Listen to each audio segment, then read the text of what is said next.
भारतीय बजट क्या है और कैसे बनता है। नमस्कार दोस्तों, स्वागत है आपका हमारे चैनल एजुविन में, जहां हम बड़े और जटिल टॉपिक्स को आसान और मजेदार तरीके से समझाते हैं। आज का विषय है भारतीय बजट। हर साल बजट की चर्चा हर न्यूज चैनल और सोशल मीडिया पर होती है, लेकिन क्या आप जानते हैं कि बजट असल में होता क्या है और इसे कैसे बनाया जाता है? अगर नहीं तो वीडियो आपके लिए है। तो चलिए बिना किसी देरी के शुरू करते हैं। देश के बजट के बारे में जानने से पहले इसके इतिहास में झांकना बेहद जरूरी है। भारत में बजट पेश करने की परंपरा ब्रिटिश शासनकाल से शुरू हुई। भारत का पहला बजट 1860 में ब्रिटिश शासन के दौरान तत्कालीन वित्त मंत्री जेम्स विल्सन की ओर से पेश किया गया था। यह बजट भारत की आजादी से पहले पेश हुआ था और उस समय में बजट केवल अंग्रेजी भाषा में ही बनाया जाता था। बता दें कि भारत को 15 अगस्त 1947 को स्वतंत्रता प्राप्त हुई थी। स्वतंत्र भारत का पहला बजट 26 नवंबर 1947 को तत्कालीन वित्त मंत्री R.K. षणमुखम शेट्टी की ओर से पेश किया गया था। यह बजट खास तौर पर ब्रिटिश लोगों और भारतीय शासक वर्ग के लिए था जो अंग्रेजी भाषा से परिचित थे। यह परंपरा 1955 तक जारी रही, जब कांग्रेस के वित्त मंत्री C.D. देशमुख ने बजट भारतीय जनता के लिए सुलभ बनाने का फैसला किया। C.D. देशमुख ने 1955 के बजट दस्तावेज को अंग्रेजी और हिंदी दोनों भाषाओं में छापने का फैसला किया।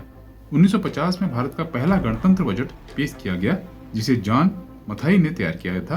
आज का बजट न केवल अर्थव्यवस्था का आईना है, बल्कि यह देश के विकास की दिशा को भी निर्धारित करता है। इसमें जनता की आवश्यकताओं और सरकार की प्राथमिकताओं का संतुलन साधने की कोशिश होती है। अब जानते हैं भारतीय बजट क्या है। सबसे पहले ये समझते हैं कि बजट होता क्या है। सीधा और सरल भाषा में कहें तो बजट सरकार की साल भर की कमाई और खर्च का प्लान है। जैसे आप अपने घर का खर्च चलाने के लिए एक महीने का बजट बनाते हैं, उसी तरह सरकार पूरे देश का बजट बनाती है। इसमें सरकार बताती है कि उसे अगले साल में कितनी कमाई होगी, यानी रेवेन्यू कितना आएगा, और उसी पैसे को कहां कहां खर्च करेंगे। अब बजट दो हिस्सों में बांटा जाता है। पहला होता है राजस्व बजट यानी रेवेन्यू बजट, दूसरा होता है पूंजी बजट यानी कैपिटल बजट। तो राजस्व बजट, जिसे रेवेन्यू बजट भी कहते हैं, इसमें सरकार की कमाई और दिन प्रतिदिन के खर्चे शामिल होते हैं, जैसे टैक्स कलेक्शन, सरकारी कर्मचारियों की सैलरी आदि। पूंजी बजट यानी कैपिटल बजट, इसमें देश के विकास के लिए बड़े प्रोजेक्ट जैसे सड़कें, रेलवे और हवाई अड्डे पर खर्च शामिल होता है। उदाहरण, मान लीजिए सरकार अगले साल 100 करोड़ रुपए कमाने की उम्मीद कर रही है। उसमें से 60 करोड़ विकास प्रोजेक्ट के लिए और 40 करोड़ शिक्षा, स्वास्थ्य और अन्य योजनाओं पर खर्च किए जाएंगे। ये सब बजट में तय किया जाता है।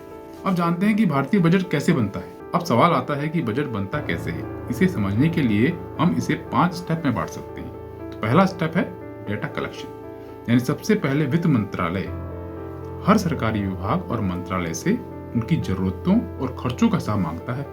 उदाहरण, शिक्षा मंत्रालय कहेगा कि उन्हें स्कूल और कॉलेज सुधारने के लिए 10,000 करोड़ चाहिए। तो इस तरह से उसकी प्लानिंग होती है कि एजुकेशन में या उस सेक्टर में कितना खर्च किया जाए, कितना पैसा उनको दिया जाए।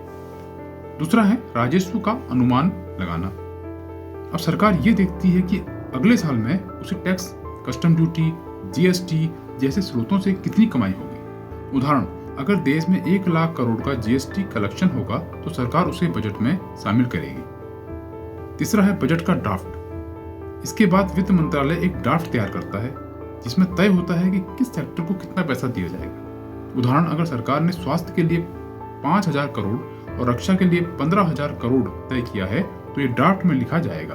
चौथा है कैबिनेट की मंजूरी। जब ऊपर के सारे कलेक्शन हो जाएंगे, सबका डाटा बन जाएगा कि कौन से सेक्टर में कितना देना है, फिर कैबिनेट की मंजूरी की जरूरत पड़ती है। यानी बजट के इस ड्राफ्ट को प्रधानमंत्री और कैबिनेट के सामने पेश किया जाता है। कैबिनेट से मंजूरी मिलने के बाद ही इसे अंतिम रूप दिया जाता है। पांचवा है संसद में पेश करना। अब ये बजट हर साल 1 फरवरी को संसद में पेश किया जाता है। इसमें वित्त मंत्री बजट भाषण देते हैं और बताते हैं कि सरकार क्या क्या करने वाली है, किस किस सेक्टर में इन्वेस्ट करने वाली है, किस किस सेक्टर में कितना पैसा लगेगी और किस में कितना टैक्स और बढ़ सकता है या कम। इसका अगर उदाहरण लिया जाए तो निर्मला सीतारमण ने 2024 में बजट में रेलवे और डिजिटल सेक्टर के लिए बड़ा ऐलान किया था।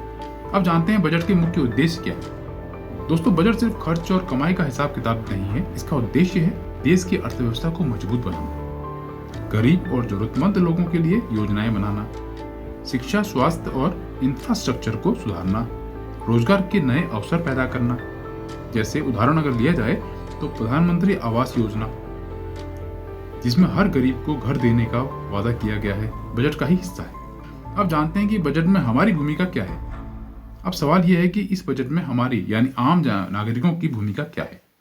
जब हम टैक्स चुकाते हैं तो वही पैसा देश के विकास में लगाया जाता है। हम देखते हैं कि चौड़ी चौड़ी सड़कें, बड़े बड़े पुल बने हुए हैं, तो ये किससे बने हैं? ये हमारे टैक्स से सरकार लेती है, उससे जो इन्वेस्ट करती है या इंफ्रास्ट्रक्चर में करती है, कंस्ट्रक्शन में करती है, तो वही पैसा यहाँ पे इन्वेस्ट करती है।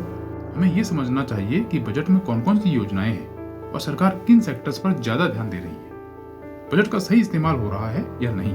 इसे समझने के लिए हमें जागरूक रहना होगा। तो दोस्तों, ये था भारतीय बजट का पूरा सफर। क्या है, कैसे बनता है और क्यों जरूरी है। उम्मीद है आपके सारे डाउट्स क्लियर हो गए होंगे। अगर वीडियो पसंद आया हो तो इसे लाइक करें, अपने दोस्तों के साथ शेयर करें और चैनल को सब्सक्राइब करना ना भूलें। ऐसे ही ज्ञानवर्धक और मजेदार वीडियो के लिए जुड़े रहें। आपकी क्या राय है इस साल के बजट पर, हमें कमेंट करके जरूर बताएं। तब तक के लिए जय हिंद। और कोई भी आप चाहते हैं कि इस टॉपिक में वीडियो बनानी है तो आप कमेंट में कीजिए, तो हम उस पर वीडियो लेके आएंगे। जय भारत, जय हिंद।